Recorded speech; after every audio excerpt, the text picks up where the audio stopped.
She did it with a smile, coffee mug in her palm, like she was offering peace when it was a change of rules. I invited my best friend. He's in town for 2 days. You're not against it, right? She didn't even pause for my answer. Our 2-year anniversary dinner had been on the calendar for a month. I had the reservation. I'd picked the place. I planned to keep it simple. Steak, a bottle, that grown-up quiet where you look at someone and know you built something worth keeping. She replaced it with a guest list. You already told him the time? I asked, stirring eggs that didn't need stirring. Jenna tucked hair behind her ear. Don't be rigid, Mark. You two need to connect. You'll get along.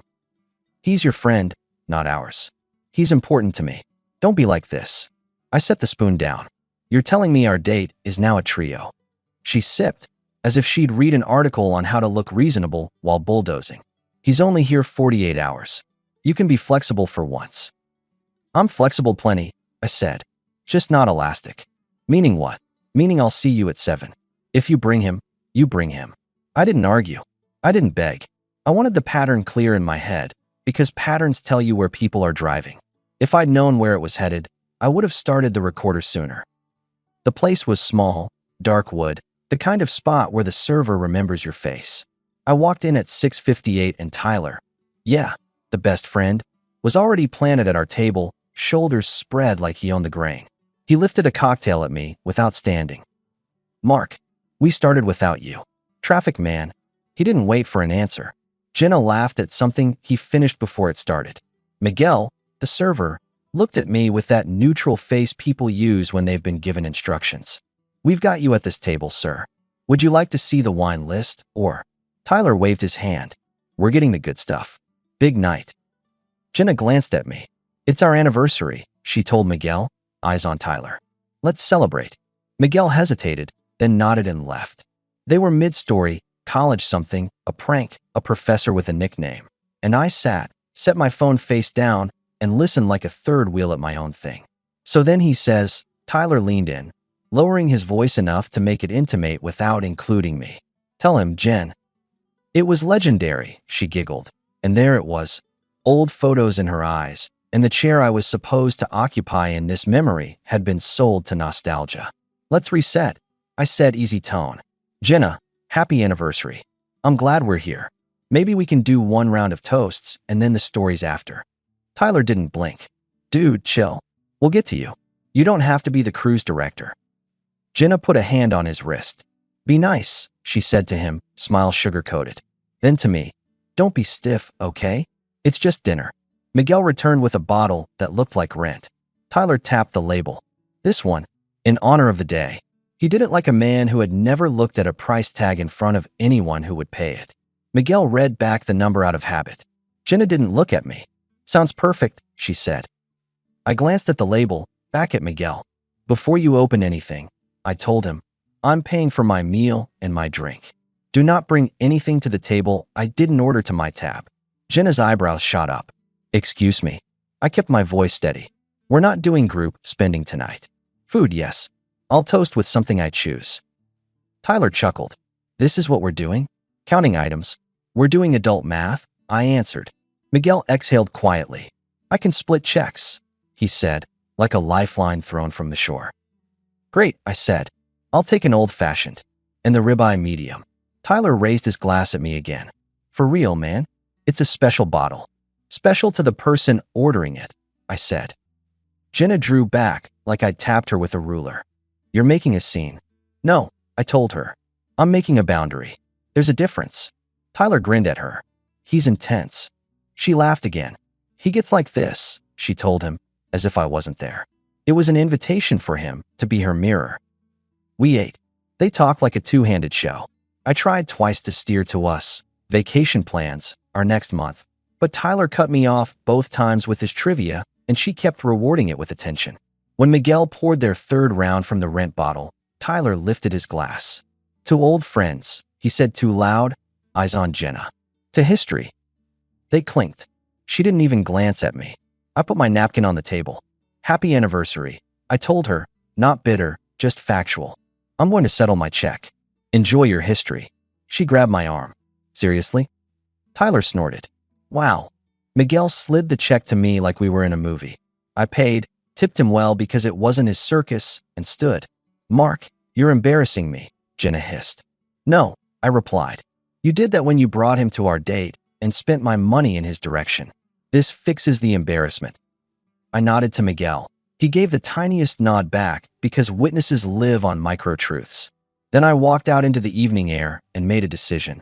We were going to live by new rules now, whether she liked them or not. The next move would tell me everything. She came home late, the sound of her key loud in a quiet kitchen. I was at the table, laptop open, not performing anger, just writing new lines in a shared life. Unbelievable, she began, tossing her purse. You humiliated me. I shut the laptop. I paid for what I consumed. You had a nice time with Tyler. Looks like a win. That was a gift for us.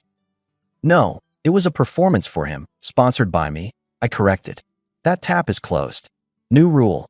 No more using my card for group fun unless I'm the one swiping. You want to host, you host. She scoffed. You're controlling. And jealous. Neither. I'm careful with respect.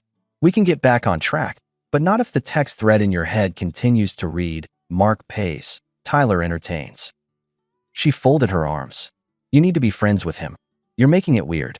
Not my job to apply for positions in your social life, I told her. Here's what I'll do instead. Separate accounts for discretionary spending, separate calendars for social events. Put your plans on your side. I'll show up where I'm invited as a partner. You're punishing me. I'm setting governance. You tripped a wire. You'll be fine. She stared, then softened like a switch flipped. Okay, she said quieter. Maybe I pushed. I'll make it up to you. How? Dinner tomorrow. Just us. My treat. No surprises. That was the first soft turn. I noted it, notched it, and kept the distance. Text me the time, I told her, and went to sleep on the guest room bed because symbols matter. The next evening she did what she promised. Small spot. Just us. She apologized in a neat sentence. I accepted the sentence, not the revisionist history. We talked about my little podcast that had started to gain traction, old records, stories of the bands, the kind of thing guys my age put on while they change oil in the garage. She even asked questions. It felt like someone remembered me, or at least remembered the role. I want to understand your thing, she said, sipping water. What's so special about these old records? They were there before streaming, I said. They lasted. She smiled. You're being poetic. I'm being literal, I said, which made her laugh. We drove home, and for a second my shoulders stopped being armor. 2 nights later, I came back from the barber shop and my vinyl shelves looked neatened. Too neatened. Gaps where there were no gaps. The first press of a blues classic wasn't where it belongs. A limited run from a garage band I grew up on had vanished. 14, maybe 15 sleeves gone. The room smelled like cleaner and wrong. Jenna? I called. Staying calm on purpose. She walked in from the kitchen with that helpful expression people use when they want credit for rearranging. I helped you tidy. You always talk about cataloging. I figured I'd get you started, she said. Some of those dusty things in the hall closet were just taking up space. What did you move? I put some away. Don't be dramatic. Which ones? She rolled her eyes at the question. They're fine. I pulled out the spreadsheet I keep for insurance. Dates, serials, values. The holes lined up. That closet isn't storage, I told her. It's purgatory when I clean sleeves. What did you do? She smiled. You're welcome. Like I should praise the initiative. My phone buzzed on the counter. Unknown number, attached to a text bubble with Tyler's tone wearing his face. Hey man, Jenna asked me to help move some of your old vinyl to keep it safe during her spring clean. A couple sleeves were cracked. Accident. We figured you wouldn't mind since you don't even play them much. We put boxes in the complex storage. All good. I looked up at her. You gave my collection to Tyler. Her eyes flashed annoyance disguised as calm. I asked him to help lift. Don't twist it. And he cracked sleeves, I said, holding up the phone. They're records, Mark. People listen to music, not worship it. That collection is worth around $4,000. I told her, not loud, not trembling, just the truth. And it's mine. Prove it, she said. And it was the first time I saw the real script. You never even show it off. What does it matter if it's in a closet? I opened my podcast site on the laptop and pointed to episode thumbnails with dates and cover art, me holding specific albums, timestamps where I pull the needle back and talk about the sound. Then I pulled up posts with my name on receipts from record shows. Then photos from last month with my nephew. Me teaching him how to place the arm properly. I didn't narrate. I didn't defend. I just stacked facts. She didn't look. You're blowing this up, she snapped. You humiliated me at dinner, and now you're playing cop in your own house. Don't make me the bad guy because you want to fight. Where are my records? In the storage room, she said. Complex has lockers. Which one? Her lips twitched. In the corner. I walked to the management office, asked for the storage log, and got a polite shake of the head. No access without the unit holder. So I went back, took pictures of the empty gaps, of the text from Tyler, of Jenna telling me she moved things. I opened my mic, hit record, and read the time, date, and facts. Then I called non-emergency. I didn't dramatize it, I documented. Officer Daniels showed up, took in the neat living room, the shelves, the sheet where serial numbers live. You two in a dispute, he asked. We're in a disagreement about ownership, I said. I have documentation. The property was moved without my consent. I'd like a report. Jenna crossed her arms. We share a home. He's being petty. Daniels looked at her. Ma'am, did you move items he purchased? She shrugged. I tidied. He nodded, like he'd heard that line all week. Sir, I'll write the report. I can't make anyone hand anything over, but you'll have a number. Take pictures of everything. Email yourself copies. If there's a storage unit on the property, management can verify who signed for it. After he left, I created a folder with date stamps and uploaded everything to the cloud. Then I went to my desk, pulled out the spare keys I hadn't given Jenna, and drove to my buddy Vic's garage studio. You're early, he said, opening the roll-up door. Vic is my co-host sometimes. Big laugh. Owns the most reliable coffee maker in the neighborhood. Got a situation, I said, carrying in the boxes of the albums that remained. I'm staging here for a bit. He whistled at the list I handed him. She moved what? What? Control, I said. And a test. I failed the test by not funding her dinner show. Now she's testing if I'll chase. You going to? He asked. I shook my head. No. I'm going to move the game to paperwork. Back at the apartment, I changed the Amazon account password, pulled my card from the shared ride app, and sent Jenna a text that read like an invoice. We were implementing split expenses effective immediately. With a simple rule. What you move, you return. What you break, you replace. What you deny, I document. She replied with a string of lines about me being cold. About me not trusting her. About me needing help. I didn't debate. I scheduled time at the storage company down the street and rented my own unit. I moved the turntable, the amps, the rest of the collection Vic was holding. I left the living room looking staged, because staged rooms expose what's missing. 36 hours later, she came in warm. I overstepped, she said, light voice, a casserole dish in her hands like a sitcom apology. I shouldn't have touched your stuff. Tyler didn't mean to break anything. We just wanted to help. She set the dish down, slid closer, touched my shoulder. Let me fix this. I'll call and get the boxes back. Please stop with the police report and insurance. It's too much. I raised an eyebrow. You'll call? And bring them back today. Tomorrow at the latest. I'll go with you, I said. She flinched a half inch. You don't trust me. I'm done operating on trust where there's evidence, I said. We go together now. She pulled her hand back. You're being cruel. I'm being thorough, I corrected. She left the dish, grabbed her phone, and walked to the bedroom to make the call. I paced to the balcony and listened to the way silence has temperature. 10 minutes later, my phone buzzed. Tyler again, because of course. Dude, I checked the locker. Some of those got damp. The storage guy said the corner leaks. A couple sleeves warped. I'm sure it's no biggie. Maybe just let it go? Jen is stressed. I took a screenshot. Then another. Then I called my insurer and started a claim while Jenna hovered. You're really doing this, she muttered. I am, I confirmed. I'm also moving out tonight. That was the initiative on unfamiliar turf. I did it in her space, with her in the doorway, not waiting for permission. I packed what was mine, loaded my trunk, and left a basic note with bullet points. Separate finances, separate homes for now. Communicate logistics by text only. I booked a month-to-month at a place closer to Vic's studio. No drama. No slamming. Just the cart and the elevator and the sound of doors opening that weren't being guarded. The next week was pressure from every angle. Her sister called, half whisper, half scold. You're hurting Jenna. Stop making a big deal about records. It's not about records, I told her. It's about respect, access, and consequence. Can't you be the bigger person? I am, I replied. I'm doing the boring, grown-up route. It takes longer, and it sticks. Jenna texted at midnight one night. Meet me at the coffee shop. We can resolve this without all your paperwork. I answered at 7 the next morning. I'll meet to exchange property. Bring the boxes. I'll bring an itemized list. Public place. 10 a.m. She responded with a paragraph about me being cold and transactional. I let it float away. We met. She arrived alone, no boxes. This has to stop, she said, crossing her legs too precisely. You're making me look bad. You did that, I said calm. Where are my records? In storage, she repeated. Which locker? She stared out the window. I don't remember. That was the moment I knew the second soft turn was over. The kindness had been a tool. The tool was now a hammer. Kara from the insurance company met me at Vic's studio 2 days later. You documented all this? She asked, scanning the folder I'd shared.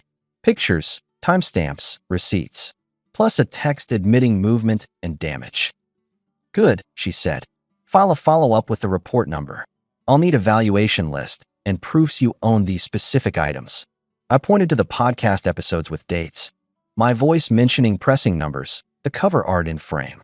That enough? She nodded. It will be. We'll also ask for any communications that indicate access without consent. I forwarded Tyler's text. Kara whistled. That's candid. His gift, I said. Jenna's next play was Public Shame. A mutual acquaintance, one of her co-workers from the nonprofit, sent me a message. People are talking. This is bad for her job. Maybe you could stop? Be kind. I answered with one line. I'm correcting a taking. No explanation. No venting. By the following week, I had the claim filed, the police report amended, and a date on the calendar for a hearing in small claims. I sent Jenna a simple notice with the amount, $6,500 to cover replacement, damage, and costs. She replied with 8 texts in a row. The summary was the same old song. I was cruel. I was making it worse. I was driven by ego. I was trying to control her life. I didn't sing along. I boxed up the last of my things and delivered her keys to the leasing office with a form that removed me from the unit. I didn't leave a note. Notes are for people who need the last word. I wanted the last action. The hearing day came. I wore a plain shirt, brought my folder, didn't bring a cheering section. Jenna came with her mother, with Tyler in the hallway pretending to be casual. The room was beige and indifferent, the way truth prefers it. When it was my turn, I didn't tell a story. I showed the list, the photos from before and after, the podcast clips held up on a tablet with timestamps, the text from Tyler admitting cracks in storage. I handed over the police report number. I kept it short. The hearing officer looked at Jenna. Did you move these items? She stared ahead. I helped organize. Did you have permission? She swallowed. He's my partner. We live together. The officer tapped the desk gently. That's not permission. Her mother jumped in from the back, voice tight. He's trying to ruin her life over music. The officer raised a hand without looking. Ma'am, you're not a party. Jenna tried to pivot. I donated some to a thrift place because he never used them. I thought he'd be fine with it. Do you have receipts from the donation? The officer asked. Silence. Tyler shifted next to the wall like he wanted to be anywhere else. The officer flipped through my folder again. There's admission of movement, admission of damage, documentation of ownership and value. I'm awarding $5,800 to the plaintiff. Payable per the schedule we set. This is not optional. It was over in 9 minutes. No theatrics. No slow claps. Just a decision and paper. In the hall, Jenna's mother moved toward me. Are you happy with yourself? I'm fine, I said. I'm simply done subsidizing bad behavior. Tyler tried a handshake that never found a hand. Hey man, if I'd known. You did know. I cut him off. You read the price tag and tried to charge it to me. I leaned in just enough for it to land and not so much that it became a scene. Play stupid games, I told him, voice level. Get stupid prizes. Jenna stood with her arms folded, eyes hard. You'll regret making this public. No, I answered. You made it public when you brought an audience to our date. This is just the bill. Her job didn't survive the noise.